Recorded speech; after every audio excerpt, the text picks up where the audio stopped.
Hi friends, you are very most welcome on unique study with Ajay.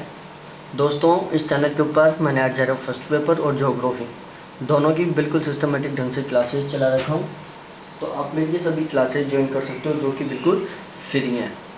देखो, यहाँ पर आज हम बिल्कुल टॉपिक वाइज डिस्कस करने जा रहे हैं। कुछ प्रैक्टिस क्वेश्चन हैं जिनके बारे में आपको बताने वाला हूँ यहाँ पर, जो कि किसी भी स्टेट के सेट के एग्ज़ाम, नेट जेआरएफ के एग्ज़ाम या फिर एमफिल पीएचडी का जो एंट्रेंस एग्ज़ाम है उन सभी के लिए बहुत बहुत इंपॉर्टेंट होने वाले हैं। तो देखो, मैं यहाँ पर टोटल आज 15 क्वेश्चन लेके आया हूँ, आपके सामने लिखा हुआ है, और आपको ये 15 क्वेश्चन है जो 15 मिनट में करना है। 15 मिनट से भी कम टाइम ले सकते हो, सबसे ज़्यादा बेस्ट रहेगा, लेकिन आपको 15 मिनट में तो ये पेपर सबमिट करना ही होगा। और आपको कमेंट करके बताना होगा कि आप यहाँ पर टोटल कितने क्वेश्चन सही कर रहे हैं। तो अब हम चलते हैं डायरेक्टली। और हाँ, यदि आप चैनल के ऊपर नए हो तो इसको सब्सक्राइब करना और वीडियो को अपने सभी फ्रेंड्स के साथ शेयर करो, वीडियो को लाइक करो और ढेर सारे कमेंट्स करो। जहाँ जहाँ आपको जो भी प्रॉब्लम हो आप मेरे से कमेंट करके शेयर कर सकते हो।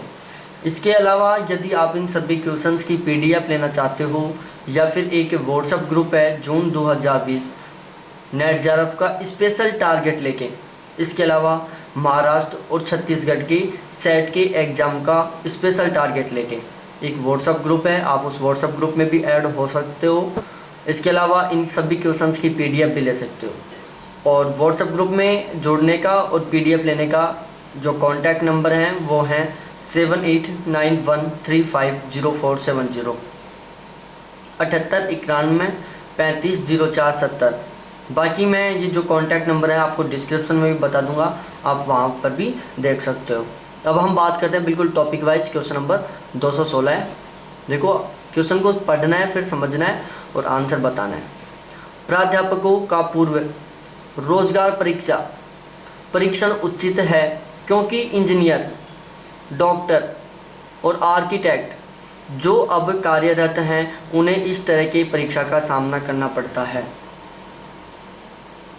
ऑप्शन ए है निगमनिक, बी है समरूप, सी है मनोवैज्ञानिक और डी है जैविक।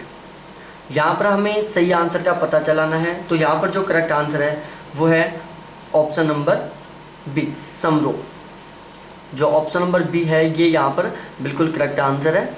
और लास्ट में मैं इसकी आपको आंसर की भी बता दूंगा इसी के लास्ट में। और पीडीएफ लेने के लिए और व्हाट्सएप ग्रुप के लिए आप ध्यान रखना, कॉन्टैक्ट नंबर मेरे। अब देखो, इसका मैंने कुछ सॉल्यूशन तैयार किया है जो इस तरीके से है। समरूप कथन कि समरूप कथन क्या होते हैं? प्राध्यापकों की पूर्व रोजगार परीक्षा और इंजीनियरों, डॉक्टरों और वास्तुकारों की पूर्व रोजगार परीक्षा, जिसको हम परीक्षण बोलते हैं, के बीच की जाती है। कि जो समरूप कथन है उसका मतलब होता है कि प्राध्यापकों की पूर्व रोजगार परीक्षण और इंजीनियरों, डॉक्टरों और वास्तुकारों के पूर्व रोजगार परीक्षण के बीच की जाती है। उसके बाद क्वेश्चन नंबर 217 है। बहुत सिंपल सा क्वेश्चन है, आपको अच्छी तरीके से पढ़ना है। क्वेश्चन नंबर 217, निम्नलिखित में से किस कथन में दोनों एक साथ असत्य हो सकते हैं? दोनों एक साथ असत्य हो सकते हैं लेकिन एक साथ सत्य नहीं हो सकते। दो बातें हैं यहाँ पर कि ऐसा कौन सा कथन है जिसमें दोनों कथन एक साथ असत्य हो सकते हैं लेकिन एक साथ सही नहीं हो सकते। तो इसका जो ऑप्शन ए है वो है कॉन्ट्रेरी, बी है विरोधाभास, सी है सब कॉन्ट्रेरी और डी है सबाल्टर्न। तो ये यहाँ पर टोटल 4 ऑप्शन है, तो जो इसका करेक्ट आंसर है वो है कॉन्ट्रेरी। क्या है? कॉन्ट्रेरी इसका बिल्कुल करेक्ट आंसर है, ऑप्शन नंबर ए। देखो, अब हम बात कर लेते हैं थोड़ा सा सॉल्यूशन के बारे में कि कॉन्ट्रेरी क्या होता है। कॉन्ट्रेरी को इंग्लिश में बोलते हैं विपरीत, अपोजिट। दो कथनों के बीच संबंध है जब वो दोनों सत्य नहीं हो सकते। थोड़ा ध्यान लगा के पढ़ना है इनको, आपको बहुत सिंपल सी लैंग्वेज में लिखे हुए हैं, एक बार समझ में आ जाएंगे तो उसके बाद आपको बिल्कुल परमानेंट सबकॉन्शियस मेमोरी में चले जाएंगे आपकी कि जब दोनों सत्य नहीं हो सकते लेकिन दोनों असत्य हो सकते हैं।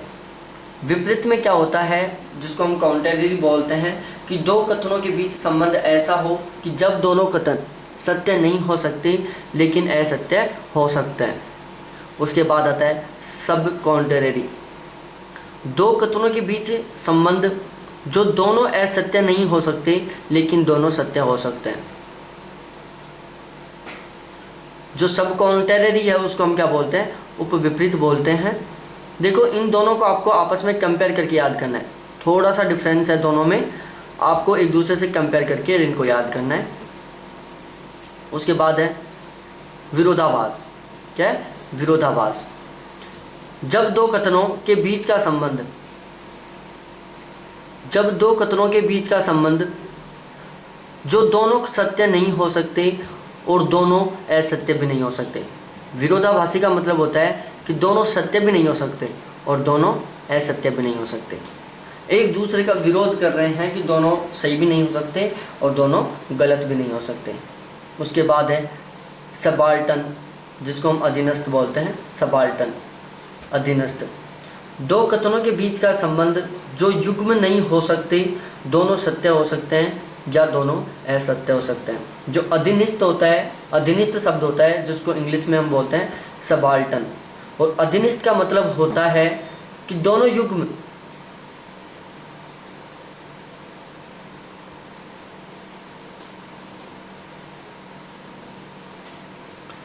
जो अधीनस्थ होता है उसमें क्या होता है, या तो दोनों कथन सत्य हो सकते हैं या दोनों कथन असत्य हो सकते हैं। यहाँ पर सबसे इंपॉर्टेंट बात है ये, या तो दोनों कथन सत्य हो सकते हैं या दोनों कथन असत्य हो सकते हैं। और यदि ये स्थिति आए कहीं पर भी जहाँ पर दोनों कथन या तो सत्य हो सकते हैं या असत्य हो सकते हैं, तो उसको हम क्या बोलते हैं, अधीनस्थ। कई बार क्वेश्चन पूछ लेता है कि कथन ए कथन बी का अधीनस्थ है, तो आगे आंसर क्या होगा वो पूछ लेता है इस तरीके का क्वेश्चन। तो आपको ध्यान रखना है, अधीनस्थ का मतलब होता है कि दोनों सत्य भी हो सकते हैं और दोनों असत्य भी हो सकते हैं। यहाँ पर बिल्कुल कन्फर्म नहीं होता है कि कौन सा सत्य और कौन सा असत्य है। उसके बाद है नेक्स्ट क्वेश्चन है 218वां, हर कोई गति सीमा से अधिक गति पर चलता है, हर कोई गति सीमा से अधिक गति पर चलता है, इसलिए यह कानून उल्लंघन नहीं होना चाहिए। यह आपेक्ष किस प्रकार के तर्क दोष को दर्शाता है, तो यह दर्शाता है एंड पॉपुलम को, जिसको एंड पॉपुलम को, एंड पॉपुलम को दर्शाता है ये। अब देखो हम इसको समझ लेते हैं थोड़ा थोड़ा। सबसे पहले होता है अनेकार्थक, कि जो अनेकार्थक शब्द होते हैं वो क्या होते हैं, जो अनेकार्थक दोष है वो क्या होता है कि जब किसी शब्द या वाक्यांश या वाक्य का उपयोग जानबूझकर भ्रमित करने के लिए किया जाता है, कि जब किसी शब्द वाक्यांश या वाक्य का प्रयोग जानबूझकर भ्रमित करने के लिए किया जाता है तो उसको क्या बोलते हैं, अनेकार्थक दोष बोलते हैं। यह जो भी कहता है उसका अर्थ उससे अलग होता है, इसमें जो भी कहा जाता है उसका जो अर्थ होता है वो उससे बिल्कुल अलग होता है। देखो यहाँ पर आपको शब्दों को समझना है, आपको पहले शब्द पढ़ना है, जैसे अनेकार्थक शब्द पढ़ा, फिर उसके बाद इन आगे की लाइनों को पढ़ो, फिर आप शब्द को समझो कि ये शब्द कहना क्या चाहता है। यहाँ पर हर जो शब्द का मीनिंग होता है वो शब्द में ही छुपा रहता है, ये आपको ध्यान रखना है। उसके बाद होता है अर्थोंतर्ष दोष का प्रयोग तर्क में एक अज्ञानता के लिए एक तर्क दोषपूर्ण अपील के रूप में किया जाता है। जो अर्थांतर दोष होता है इसका उपयोग तर्क में एक अज्ञानता के लिए एक तर्क दोषपूर्ण अपील के रूप में किया जाता है। उसके बाद होता है एक एंडी व्यूरिकंडियम, एंड व्यूरिकंडियम। इसका उपयोग उस तर्क में किया जाता है जब इस बात पर जोर दिया जाए, जब इस बात पर जोर दिया जाता है कि किया गया दावा सही है, क्योंकि इस मुद्दे पर वैध प्राधिकारी या विशेषज्ञों द्वारा कहा गया। एंड व्यूरिकंडियम का उपयोग उस तर्क में किया जाता है जब इस बात पर जोर दिया जाता है कि किया गया दावा सही है, क्योंकि इस मुद्दे पर वैध प्राधिकारी या विशेषज्ञों द्वारा कहा गया है। उसके बाद नेक्स्ट है and Pupul and पोपुलम, and Pupul and पोपुलम। जब कुछ स्वीकार किया जाता है क्योंकि अन्य सभी लोग इस पर सहमत होते हैं, जब कुछ स्वीकार किया जाता है क्योंकि अन्य सभी लोग इसके ऊपर सहमत होते हैं। एग्जाम्पल है ओवर स्पीड एक गंभीर यातायात उल्लंघन है, चाहे हर कोई गति सीमा से अधिक चलता हो। कि जो एंड पोपुलम है वो क्या है कि जब कुछ स्वीकार किया जाता है क्योंकि अन्य सभी लोग इस पर सहमत हैं। जैसे ओवर स्पीड एक गंभीर यातायात उल्लंघन है, फिर चाहे हर कोई तेज स्पीड से साधन क्यों ना चलाएं। उसके बाद है नेक्स्ट क्वेश्चन 219वां। निम्न में से कौन सा कथन सभी सलाहकार अब सपने देखने वाले हैं, सभी कलाकार सपने देखने वाले हैं कि विपरीत है। आपको चारों ऑप्शन पढ़ने हैं, फिर मैं इसका करेक्ट आंसर बताता हूँ। तो जो 219वां क्वेश्चन है उसका बिल्कुल करेक्ट आंसर है कोई भी कलाकार सपने देखने वाला नहीं है। कोई भी कलाकार सपने देखने वाला नहीं है, ये इसका जस्ट अपोजिट है। देखो आप इन सभी क्वेश्चंस की पीडीएफ भी ले सकते हो। पीडीएफ लेने का एक बहुत आसान सा तरीका है, आपको मेरे कॉन्टैक्ट नंबर है 7891350470, इनके ऊपर आपको मेरे से कांटेक्ट करना होगा और आप पीडीएफ ले सकते हो। हमें यहाँ पर आपस में मिलान करना है, आपको इनको पढ़ना होगा। ये 4 दिए हुए हैं यहाँ पर बिल्कुल सिंपल से, और आपको बिल्कुल इसी तरीके से मिलान करना है और करेक्ट आंसर का पता चलाना है। तो जो क्वेश्चन नंबर 220 है उसका जो करेक्ट आंसर है वो है, देखो मैं आपको बता देता हूँ एक बार। जो विश्व ऊर्जा दिवस है कब मनाया जाता है? 14 दिसंबर को मनाया जाता है। विश्व पशु दिवस कब मनाया जाता है? 4 अक्टूबर को मनाया जाता है। विश्व जल दिवस 12 मार्च को मनाया जाता है। विश्व पर्यावरण दिवस 5 जून को मनाया जाता है। तो ये था इसका मिलान। यहाँ पर जो ऑप्शन डी है वो बिल्कुल करेक्ट आंसर है। ऑप्शन डी बिल्कुल करेक्ट आंसर है। देखो इसका हम कुछ सॉल्यूशन पढ़ लेते हैं।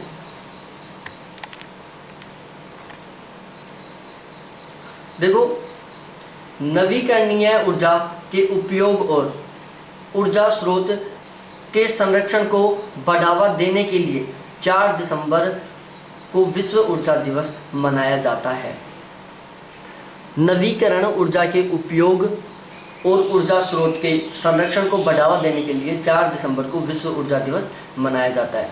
उसके बाद आता है पशु अधिकारों और कल्याण को बढ़ावा देने के लिए 4 अक्टूबर को विश्व पशु दिवस मनाया जाता है।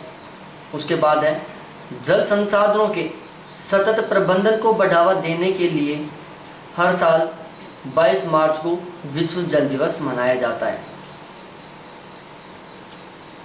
पर्यावरण के संरक्षण को बढ़ावा देने के लिए 5 जून को हर साल विश्व पर्यावरण दिवस मनाया जाता है।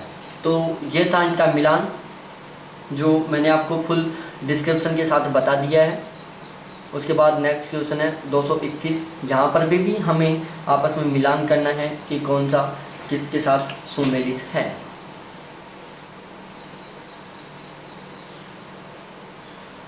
तो देखो यहाँ पर ओजोन की वजह से क्या होता है, जब ओजोन का नुकसान होता है तो उससे फेफड़ों को नुकसान होता है।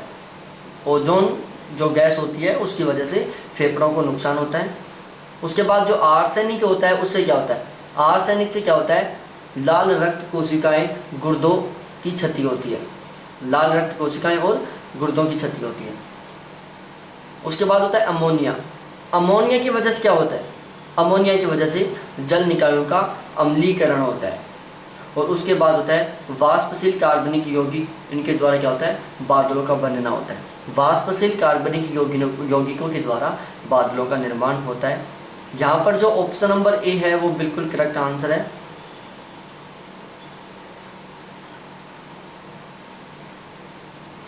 उसके बाद हम बात करते हैं, नेक्स्ट क्वेश्चन है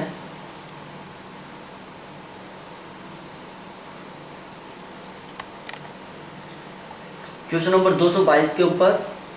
वो एक बहुत सिंपल सा क्वेश्चन है। अभिकथन ए ज्वारीय ऊर्जा का एक बहुत ही कुशल नवीकरणीय स्रोत है। ज्वारीय ऊर्जा का एक बहुत ही कुशल नवीकरणीय स्रोत है। कारण आज रखरखाव व परिचालन लागत कम होती है। और यहाँ पर ये टोटल 4 ऑप्शन दिए हुए हैं। पहला ऑप्शन है कि दोनों कथन बिल्कुल सही हैं, एक दूसरे की व्याख्या कर रहे हैं। दूसरा कथन है कि दोनों कथन सही हैं लेकिन एक दूसरे की व्याख्या नहीं कर रहे हैं। तीसरा कथन है कि पहला सही है और आर गलत है। और चौथा कथन है कि एक गलत है और आर सही है। तो जो क्वेश्चन नंबर 222 है उसका जो करेक्ट आंसर है वो है ऑप्शन नंबर ए, कि जो पहली बात है वो भी बिल्कुल सही है, दूसरी भी बिल्कुल सही है, और जो कथन आर है जो एक ही व्याख्या कर रहा है। उसके बाद नेक्स्ट क्वेश्चन है 223वां, कौन सी वायुमंडल की परत नहीं है। तो यहाँ पर हमें वायुमंडल की परत का पता चलाना है कि कौन सी वायुमंडल की परत नहीं है। तो जो ऑप्शन नंबर सी है स्थलमंडल, ये एक वायुमंडल की परत नहीं है। देखो इसका कुछ सॉल्यूशन है, ये इसका कुछ सॉल्यूशन। स्थलमंडल वायुमंडल की एक परत नहीं है, ये ध्यान रखना है। यह पृथ्वी का एक ठोस भारी हिस्सा है। जो स्थलमंडल है वो वायुमंडल की परत नहीं है बल्कि पृथ्वी का एक ठोस भारी हिस्सा है। वायुमंडल की कुछ परतें हैं, जैसे सबसे पहले क्षोभ मंडल है, फिर उसके बाद समताप मंडल है, फिर उसके ऊपर मध्य मंडल है, मध्य मंडल के ऊपर आयन मंडल है, और आयन मंडल के बाद बाह्य मंडल है। ये एक बिल्कुल क्रम है, क्षोभ मंडल, समताप मंडल, मध्य मंडल, आयन मंडल और बाह्य मंडल। ये वायुमंडल की परतों का एक क्रम है पृथ्वी के धरातल से लेकर ऊपर तक। उसके बाद क्षोभ मंडल पृथ्वी की ठीक ऊपर की परत है। जो क्षोभ मंडल है वो पृथ्वी के ठीक ऊपर की एक परत है। क्षोभ मंडल के ऊपर समताप मंडल जिसमें ओजोन परत पाई जाती है। जो समताप मंडल है वो क्षोभ मंडल के ऊपर है जिसमें क्या है, समताप गैस पाई, जो ओजोन गैस पाई जाती है। क्या पाई जाती है, ओजोन गैस पाई जाती है समताप मंडल में। उसके बाद नेक्स्ट क्वेश्चन है 224वां, किस वर्ष मध्य प्रदेश ने पर्यावरण संरक्षण पहल के रूप में नर्मदा नदी के किनारे 12 घंटे में 66 मिलियन पेड़ लगाकर गिनीज वर्ल्ड रिकॉर्ड बनाया था। तो जो क्वेश्चन नंबर 224 है उसका करेक्ट आंसर है ऑप्शन नंबर सी, 2017 में। 2017 में मध्य प्रदेश गवर्नमेंट ने नर्मदा नदी के किनारों पर टोटल 66 मिलियन पेड़ लगाए थे, जो कि एक गिनीज वर्ल्ड रिकॉर्ड के नाम से जाना जाता है। उसके बाद नेक्स्ट क्वेश्चन है 225वां। हमें भी यहाँ पर भी हमें आपस में मिलान करना है। एक साइड संस्था दी हुई है और दूसरी साइड स्थान दिया हुआ है, कौन सा कहाँ पर है।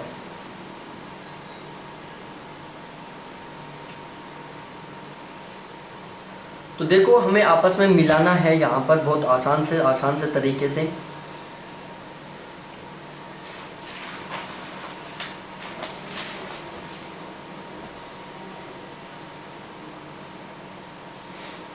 देखो जो भाभा परमाणु अनुसंधान केंद्र है वो कहाँ पर है, मुंबई में। भाभा परमाणु अनुसंधान केंद्र मुंबई में है। कोशिकीय और आणविक जीव विज्ञान केंद्र ये कहाँ पर है, ये हैदराबाद में। उसके बाद है national institute of virology. National institute of virology है जो कहाँ पर है, पुणे में है। और इसके बाद है विक्रम साराभाई अंतरिक्ष अनुसंधान केंद्र, ये कहाँ पर है, ये है तिरुवनंतपुरम में। तो बिल्कुल इसी तरीके से इसका मिलान सही है, ऑप्शन ए है जो इसका बिल्कुल करेक्ट मिलान है। उसके बाद नेक्स्ट क्वेश्चन है 226, अभिकथन ए, वर्तमान संदर्भ में मूल्य निर्धारण शिक्षा बहुत महत्वपूर्ण है। कारण आर, शिक्षा बेहतर रोजगार के अवसर खोजने में मदद करती है। यह हमारे पास टोटल 2 कथन है, एक अभिकथन है, दूसरा उसका कारण है। हमें इनको पढ़ना है और पता चलाना है। उसके नीचे ये उसके टोटल 4 ऑप्शन दिए हुए हैं जिन्हें हमें बिल्कुल करेक्ट जो ऑप्शन है उसका पता चलाना है। तो जो 226वां क्वेश्चन है इसका जो करेक्ट आंसर है वो है ऑप्शन नंबर बी। जो ऑप्शन नंबर बी है इसका दूसरा का बिल्कुल करेक्ट आंसर है कि ये दोनों कथन तो बिल्कुल सही हैं, लेकिन जो कारण आर है वो कथन एक ही व्याख्या नहीं कर रहा है। उसके बाद नेक्स्ट क्वेश्चन है, भारत में स्थापित होने वाला सबसे नया IIM कौन सा है। Indian institute of management. जो IIM है उसका फुल फॉर्म है इंडियन इंस्टीट्यूट ऑफ मैनेजमेंट तो भारत में स्थापित होने वाला सबसे नया IIM कौन सा है? तो वो है IIM Jammu. Option number D इसका बिल्कुल करेक्ट आंसर है। देखो मैं दिखा देता हूँ, ये टोटल 4 IIM की बात की गई थी यहाँ पर। सबसे पहला है IIM जम्मू 2016 में, IIM रोहतक 2010 में, IIM अमृतसर 2015 में, IIM बोध गया 2015 में। उसके बाद नेक्स्ट क्वेश्चन है 228वां, चाणक्य या कौटिल्य को भारत के किस प्रसिद्ध प्राचीन केंद्र में प्राध्यापक के रूप में बताया जाता है? यहाँ पर जो करेक्ट आंसर है वो है ऑप्शन नंबर बी, तक्षशिला। जो ऑप्शन नंबर बी है ये यहाँ पर बिल्कुल करेक्ट आंसर है, तक्षशिला। उसके बाद नेक्स्ट क्वेश्चन है 229वां, ये एक सीरीज दी हुई है 7, 19, 26, 45, 71, 116, 187 और फिर ये क्वेश्चन मार्क। हमें क्वेश्चन मार्क के स्थान को फिलअप करना है कि यहाँ पर क्या आएगा। तो देखो यहाँ पर बिल्कुल करेक्ट आंसर है ऑप्शन नंबर सी कि 303 यहाँ पर बिल्कुल करेक्ट आंसर है। अब ये क्यों आएगा, देखो इसका मैंने सॉल्यूशन तैयार किया है। फर्स्ट दो पेयर है 7 और 19, इनको आपस में जोड़ते हैं तो 26 बनते हैं। फिर 19 को 26 से जोड़ा तो 45 बनते हैं। फिर 26 को 45 से जोड़ा 71 बनते हैं। फिर 45 को 71 से जोड़ा 116 बनते हैं। फिर 71 को 116 से जोड़ा 187 बनते हैं। फिर 116 को 187 से जोड़ा 303 बनते हैं। देखो बिल्कुल इस तरीके से 7, 9 इन दोनों को जोड़ा 26 बना। फिर 19 और 26 को जोड़ा कितना बना, 45 बना। फिर 45 और 26 को जोड़ा 71 बना। 71 और 45 को जोड़ा 116 बना। फिर 116 और 71 को जोड़ा 187 बना। फिर 187 और 116 को जोड़ा तो 303 बना। उसके बाद नेक्स्ट क्वेश्चन है 230। यहाँ पर भी हमें ये जो ब्लैंक स्थान है इसको फिलअप करना है। यहाँ पर है CWA OAW KES और ये एक क्वेश्चन मार्क है। फिर उसके बाद है CMK। यहाँ पर हमें जो करेक्ट आंसर है उसको फिलअप करना है। तो यहाँ पर जो करेक्ट आंसर है वो है GIO। ऑप्शन नंबर डी यहाँ पर बिल्कुल करेक्ट आंसर है, GIO। और आप देख सकते हो यहाँ पर GIO क्यों आएगा, उसका कारण ये है। देखो यहाँ पर जो आपस में दोनों पेयर है इनके बीच में जो डिफरेंस है उसके बेस पर देखो -4 + 4 -4 + 4 -4 + 4 -4 + 4 इस तरीके से नहीं। देखो यहाँ पर, यहाँ से देखो पता चलेगा S में से 4 गए, O बच गए, O में से फिर 4 गए, K बच गया, फिर K में से फिर 4 गए, G बच गया, फिर G में से फिर 4 गए, C बच गया। क्या बच गया?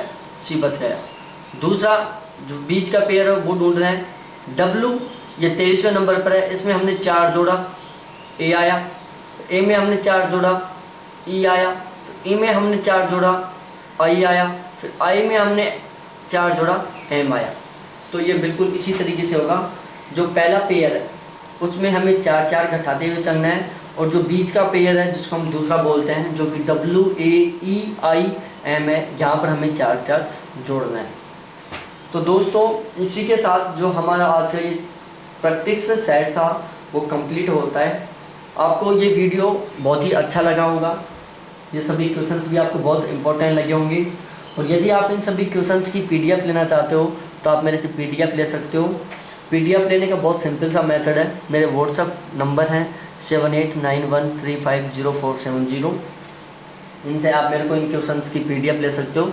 मैं आपको यहाँ पर टोटल 226 क्वेश्चन की PDF हो, जो टोटल 230 क्वेश्चन हो चुके अब तक, तो सभी के सभी 230 क्वेश्चन की आपको मैं यहाँ PDF दे दूँगा।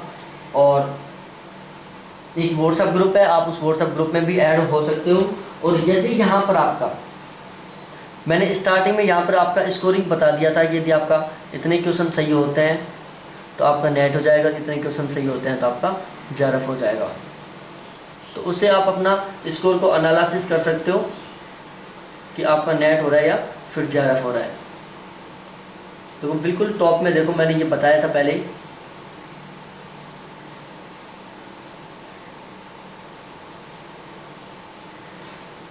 देखो जेआरएफ के लिए आपको 11 क्वेश्चन सही करना है और नेट के लिए आपको 8 क्वेश्चन सही करना है। यहाँ पर वो 8 था, जो जब मैंने इसको पीडीएफ को कट पेस्ट किया तो उस टाइम में थोड़ा रिमूव हो गया।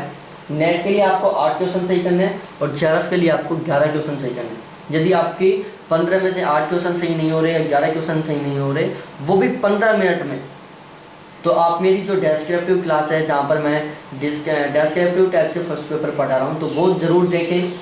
यदि आप उनको सभी को अच्छी तरीके से देख लेंगे तो आपका जहाँ पर 100% 15 में से 12-13 क्वेश्चन सही हो जाएंगे, क्योंकि मैं बिल्कुल पॉइंट ऑफ सक्सेस के बेस पर पढ़ा रहा हूँ। तो थैंक्स, फिर मिलते हैं नेक्स्ट वीडियो के साथ। बाय। वीडियो को लाइक करो, चैनल को सब्सक्राइब करो और बहुत सारे कमेंट करके अपनी समस्याएं शेयर करें। थैंक्स देखने के लिए, बाय।